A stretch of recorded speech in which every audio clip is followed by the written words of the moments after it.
Hello बच्चों, तो कैसे हैं आप लोग। तो आज इस वीडियो के अंदर हम बात करने वाले हैं कार्बन एंड इट्स कंपाउंड के असर्शन रीजन के क्वेश्चन के बारे में। लेकिन यदि आपने अभी तक one shot important topic wise question mind map नहीं देखा है, साथ ही साथ इंपॉर्टेंट क्वेश्चंस नहीं देखे, प्रीवियस ईयर क्वेश्चन नहीं देखे, तो भैया उनको देखें, तभी तो आप अपने एग्जाम में बढ़िया तरीके से पढ़ सकें। ये सब आपको कहाँ मिलेगा? ये सब आपको मिल जाएगा डिस्क्रिप्शन बॉक्स के अंदर, तो जरूर इनको देखें। चलिए शुरू करते हैं कार्बन एंड इट्स कंपाउंड के असर्शन रीजंस को। सबसे पहले असर्शन रीजन में आपको एक स्टेटमेंट देखने को मिलता है। वो स्टेटमेंट कुछ इस प्रकार है कि in the following questions, in questions के अंदर a statement of assertion is followed by a statement of reason आपको गिवन होगा। आंसर करना होगा these question by selecting appropriate options given below. नीचे कुछ ऑप्शंस होंगे, उनको आपको आंसर करना है ABCD में से। ठीक है, पहला ऑप्शन क्या कहेगा कि assertion and reason both are true, यानी both assertion and reasons are true and reason is the correct explanation of assertion A।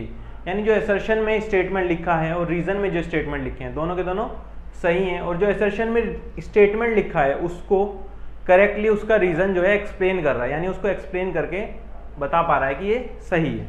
तो आंसर आपका ये हो जाएगा यदि ऐसा कहीं पाया जाता है। तो B, both assertion and reasons are true, यानी असर्शन भी सही है और रीजन भी सही है, यानी दोनों के दोनों स्टेटमेंट जो असर्शन रीजन में लिखे हैं वो बिल्कुल सही हैं, लेकिन जो रीजन लिखा है वो अच्छे से एक्सप्लेन नहीं कर पाया, करेक्ट एक्सप्लेनेशन नहीं है असर्शन में लिखे हुए स्टेटमेंट का। तो आपको आंसर B चूज करना है।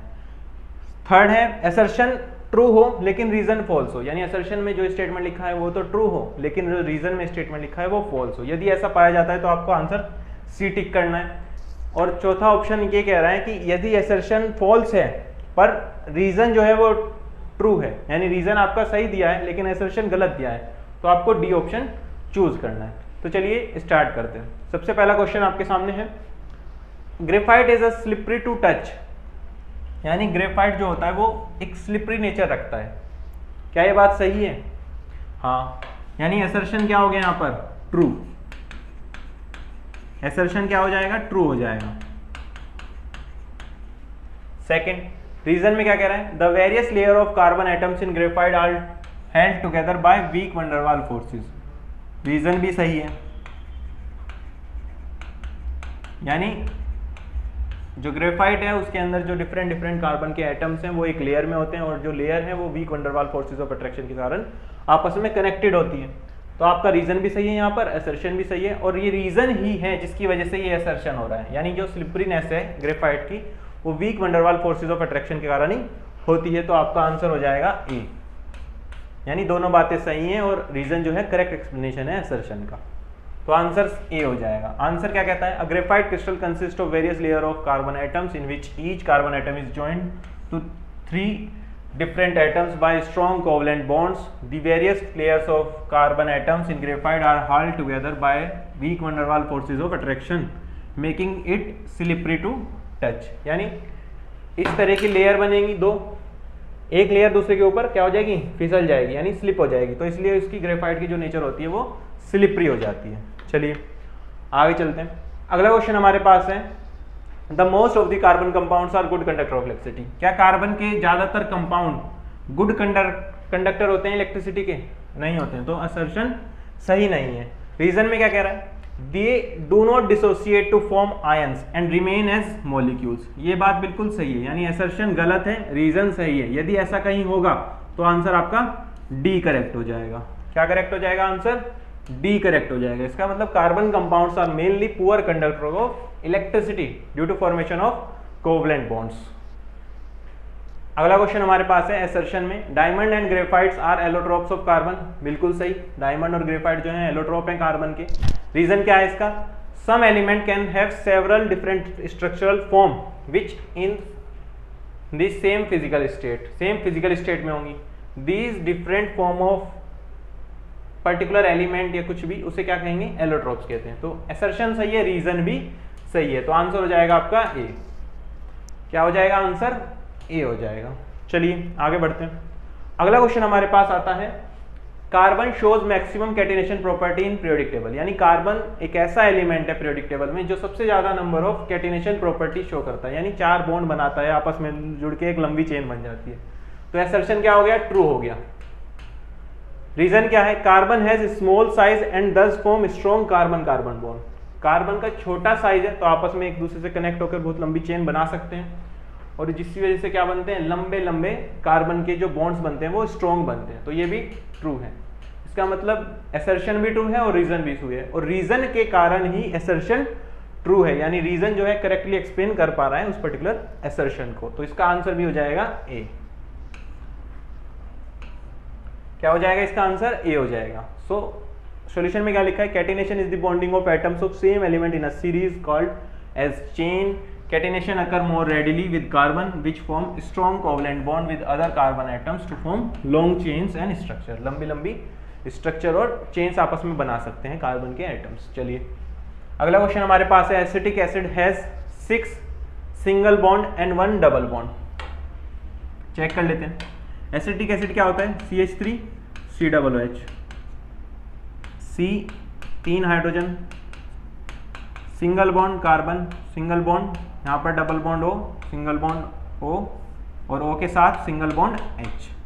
अब गिनते हैं इसके अंदर सिंगल बॉन्ड कितने हैं, 1 2 3 4 5 6। इसके अंदर 6 सिंगल बॉन्ड है और 1 डबल बॉन्ड है। इसके अंदर 6 सिंगल बॉन्ड है और 1 डबल बॉन्ड है। इसका मतलब असर्शन क्या है, ट्रू है। असर्शन क्या है, ट्रू है, यानी ये बात एकदम सही है। रीजन क्या दे रखा है, it is unsaturated organic compound. ये एक अनसैचुरेटेड ऑर्गेनिक कंपाउंड है। लेकिन अनसैचुरेटेड ऑर्गेनिक कंपाउंड्स क्या होते हैं, जिसके अंदर कार्बन कार्बन का डबल बॉन्ड और कार्बन कार्बन का ट्रिपल बॉन्ड है। लेकिन क्या आप यहाँ पर कहीं पर देख पा रहे हैं कि कार्बन कार्बन के बीच डबल बॉन्ड या ट्रिपल बॉन्ड हो, नहीं होया, तो रीजन सही नहीं है। इसका मतलब असर्शन सही है, रीजन गलत है। यदि ऐसा होता है तो आंसर क्या होगा आपका, सी हो जाएगा। क्या हो जाएगा आंसर, सी करेक्ट हो जाएगा। चलिए आगे बढ़ते हैं। अगला क्वेश्चन हमारे पास है, असर्शन में लिखा है carbon has ability to form long carbon chains. बिल्कुल सही, यानी असर्शन ट्रू है। रीजन में लिखा है carbon has a unique property of ability to form strong long straight and branched chain called catenation. ये बात भी सही है। तो रीजन क्या हो गया, सही हो गया। असर्शन क्या हो गया, सही हो गया, और रीजन करेक्टली एक्सप्लेन कर पा रहा है उस पर्टिकुलर असर्शन को। तो आंसर हो जाएगा ए। चलिए अगला क्वेश्चन हमारे पास है, असर्शन में लिखा है alcohol have similar chemical properties. Alcohol की सिमिलर केमिकल प्रॉपर्टी होती है। हाँ बिल्कुल होती है, क्योंकि सबके अंदर OH ग्रुप प्रेजेंट होता है, और किसी भी पर्टिकुलर कार्बन हाइड्रोजन के कंपाउंड्स के अंदर यदि फंक्शनल ग्रुप कोई प्रेजेंट है तो फंक्शनल ग्रुप ही क्या बनाता है, उसकी केमिकल प्रॉपर्टी को बताता है। तो सबके अंदर यदि OH ग्रुप प्रेजेंट है तो सबकी जो केमिकल प्रॉपर्टी होगी वो सेम हैगी। तो असर्शन क्या हो जाएगा, ट्रू हो जाएगा, यानी असर्शन ट्रू है, सत्य है, सही है।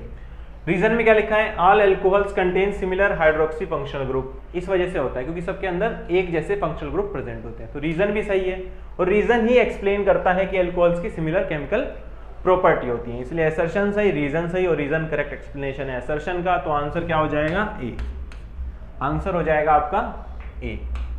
चलिए आगे बढ़ते हैं। अगला क्वेश्चन हमारे पास है, साइक्लोप्रोपेन इज हेट्रोसाइक्लिक कंपाउंड। अभी आपके पास एक नया वर्ड आया है, हेट्रोसाइक्लिक। हेट्रोसाइक्लिक कंपाउंड ऐसे कंपाउंड्स होते हैं जिनके अंदर पर्टिकुलर एक रिंग बनेगी, लेकिन उसके अंदर कार्बन के अलावा कोई और एटम भी आ सकता है। और वो कौन एटम आ सकता है, ऑक्सीजन आ सकता है, नाइट्रोजन आ सकता है, सल्फर आ सकता है।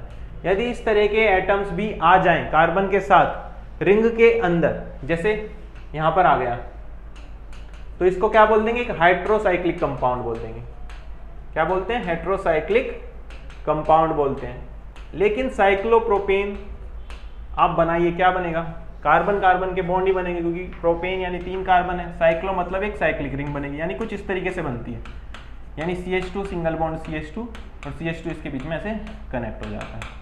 तो ये क्या हो गई, साइक्लोप्रोपेन होगी। तो ये क्या एक हेट्रोसाइक्लिक कंपाउंड हुआ, क्या इसके अंदर कार्बन के अलावा कोई और कंपाउंड भी प्रेजेंट है जो रिंग का पार्ट हो, ऐसा नहीं है। तो असर्शन गलत हो गया यहाँ पे।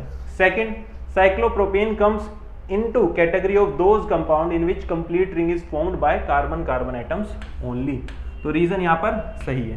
तो असर्शन गलत है, रीजन सही है। इसका मतलब आंसर डी हो जाएगा। आंसर आपका डी हो जाएगा। क्यों, क्योंकि साइक्लोप्रोपेन जो है वो होमोसाइक्लिक कंपाउंड है जिसके अंदर रिंग जो है वो मेड अप है कार्बन एटम से ओनली। चलिए आगे बढ़ते हैं। अगला क्वेश्चन हमारे पास है C3H8 C4H10 are successive member of homologous series of methane. Methane की होमोलॉगस सीरीज यानी एल्केन की होमोलॉगस सीरीज। एल्केन का जनरल फॉर्मूला CnH2n+2। चेक करो C3 3 2 6 + 2 8 यानी C3H8 क्या हो गया, होमोलॉगस सीरीज हो गई किसकी, एल्केन की। C4H10 कार्बन जब 4 डालोगे इसके अंदर तो 4 दूनी 8 + 2 10 आ जाएगा, यानी C4H10 आ गया। यानी ये भी क्या है, एल्केन है। और दोनों के बीच का डिफरेंस क्या है, CH2। यानी ये होमोलॉगस सीरीज में सक्सेसिव मेंबर हो जाएंगे किसके, मीथेन के यानी एल्केन के। तो आंसर असर्शन में, यानी असर्शन में जो स्टेटमेंट है वो बिल्कुल सही है। रीजन में क्या दिया है, any two successive member in homologous series differ in their molecular formula bye CH3 unit. ऐसा नहीं होता, CH2 यूनिट में वो डिफर करते हैं। तो इसका मतलब यहाँ पर असर्शन क्या है, ट्रू है। रीजन क्या है, फॉल्स। यदि ऐसा हुआ तो आंसर क्या होगा, सी। तो आंसर क्या हो जाएगा आपका, सी हो जाएगा करेक्ट। क्यों, क्योंकि any two successive member in a homologous series differ in the molecular formula bye CH2 unit. चलिए आगे बढ़ते हैं। अगला क्वेश्चन हमारे पास है, असर्शन के अंदर कह रहा है कि third member of alkene is propane. जो एल्केन है उसका तीसरा मेंबर क्या है, प्रोपेन। एल्केन का general formula CnH2n+2। Third member होगा तो n की वैल्यू 3 होगी, 3 रखी तो h की वैल्यू क्या आएगी, 3 2 6 + 2 8 यानी C3H8 थर्ड मेंबर हो गया एल्केन का। तो असर्शन क्या हो गया, ट्रू हो गया। सेकंड रीजन क्या लिखा है, it is obtained from journal formula. Journal formula क्या था, CnH2n+2। तो ये भी सही है, यानी असर्शन सही है, रीजन सही है, और रीजन ही करेक्ट एक्सप्लेन कर रहा है असर्शन को। तो आंसर हो जाएगा ए। तो आंसर क्या हो जाएगा आपका, ए हो जाएगा, क्योंकि C3H8 जो है can be obtained from journal formula CnH2n+2। चलिए आगे बढ़ते हैं। अगला क्वेश्चन हमारे पास है, in a homologous series of alcohol the formula for the second member is this, और थर्ड मेंबर के लिए दिस। अब होमोलॉगस सीरीज है एल्कोहल की। एल्कोहल क्या होते हैं, ऐसे कंपाउंड जिसके अंदर एक हाइड्रोजन की जगह OH ग्रुप आ जाए। जैसे CnH2n+2 था, एक हाइड्रोजन को घटाओ यानी CnH2n-1 OH। ये क्या हो गया, एल्कोहल का जनरल फॉर्मूला हो गया। तो यहाँ पर C2 की वैल्यू रखो, C2। H की वैल्यू क्या आएगी, 2 × 4 - 1 5 OH। चलो ये हो गया सेकंड मेंबर। तीसरा मेंबर क्या होगा, जब n की वैल्यू 3 होगी, रखो इसके अंदर n की वैल्यू 3 रखी तो h की वैल्यू क्या आएगी, 3 2 6 +1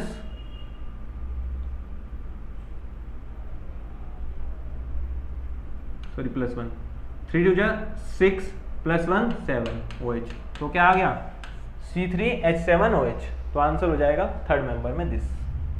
क्लियर है। रीजन क्या लिखा है, यानी असर्शन तो आपका ट्रू हो चुका है। रीजन क्या देखते हैं, the difference between molecular mass of 2 consecutive members of homologous series is 144। 144 नहीं, 14 होता है केवल। तो आंसर में असर्शन सही है, रीजन गलत है। यदि ऐसा होगा तो आंसर सी ऑप्शन होगा। आंसर क्या हो जाएगा, सी ऑप्शन हो जाएगा। चलिए आगे बढ़ते हैं। अगला क्वेश्चन हमारे पास है, following are the members of homologous series. क्या सीरीज है, CH3OH CH3CH2OH CH3CH2 CH2OH। Reason क्या दे रखा है, series of compound with same functional group but differ by CH2 unit is called homologous series. तो यहाँ पर असर्शन क्या है, ट्रू है, क्योंकि सेम फंक्शनल ग्रुप है, सबके अंदर OH यानी एल्कोहलिक ग्रुप है, यानी सब सेम फंक्शनल ग्रुप से बिलोंग कर रहे हैं। सबके बीच का डिफरेंस क्या है, CH2 यूनिट, यानी होमोलॉगस सीरीज। तो ये हो गई, इसका मतलब असर्शन क्या है, ट्रू है। रीजन क्या दे रखा है कि अ सीरीज ऑफ कंपाउंड जिसके अंदर सेम फंक्शनल फॉर्मूला हो, फंक्शनल ग्रुप हो, सबके अंदर फंक्शनल ग्रुप सेम है बट डिफर करे CH2 यूनिट में, उसे कहते हैं होमोलॉगस सीरीज। तो रीजन भी सही हो गया और रीजन करेक्ट एक्सप्लेनेशन हो गया असर्शन का। तो आंसर हो जाएगा ऑप्शन ए। क्या हो जाएगा आंसर, ऑप्शन ए हो जाएगा। चलिए तो आई होप बेटा आपको जो है कार्बोनेट्स कंपाउंड के क्वेश्चंस जो है अच्छे से क्लियर हो गए होंगे। इसके साथ ही मैं आपको बताना चाहता हूँ कि हमने जो है one shot topic wise important question, mind map, ये सब कुछ आपके लिए अपलोड कर दिया है। ये सब आपको कहाँ मिलेगा, डिस्क्रिप्शन बॉक्स में आपको लिंक मिल जाएगा, उसके अंदर आप जाकर देख सकते हैं ताकि आप अपने एग्जाम की अच्छे से तैयारी कर सकें। इन सब की PDF आपको कहाँ मिलने वाली है, इन सब सेशंस की जितने भी वन शॉट है, माइंड मैप है, इन सब की PDF आपको मिल जाएगी मैजिक बॉक्स के अंदर, तो मैजिक बॉक्स के अंदर से पीडीएफ देखना ना भूलें। तो चलिए मिलते हैं अगली वीडियो में, तब तक के लिए अपना ध्यान रखें और अच्छे से पढ़ते रहें।